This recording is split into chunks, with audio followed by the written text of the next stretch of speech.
marqué le colonialisme dans toute sa laideur et il nous met un screen d'un article où c'est marqué exclusivité Ares, Israël recrute des demandeurs d'asile africains pour des opérations de guerre à Gaza qui mettent leur vie en danger en leur promettant un statut juridique permanent.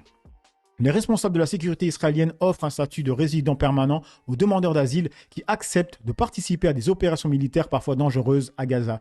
Des sources affirment que les critiques internes à ce sujet ont été réduites au silence.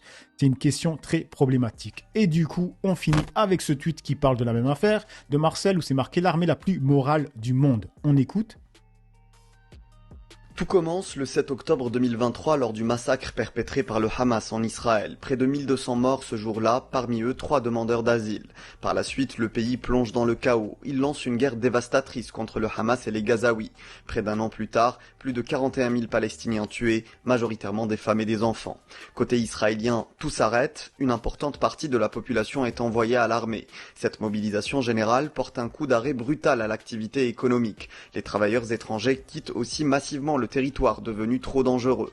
Ce sont alors des demandeurs d'asile qui se portent volontaires pour pallier la pénurie de main-d'œuvre. Certains expriment même le souhait de contribuer directement à l'effort de guerre. Émerge alors l'idée de les enrôler pour les envoyer à Gaza. 2 semaines d'entraînement, puis le front. C'est la naissance d'un groupe de mercenaires engagés dans une guerre effroyable et à qui on fait miroiter l'obtention d'une résidence permanente en Israël. À ce jour, aucun demandeur d'asile africain ne l'a encore obtenu, rapporte le journal Haaretz. Sami Bourkifa, Jérusalem. RFI. Voilà les mecs.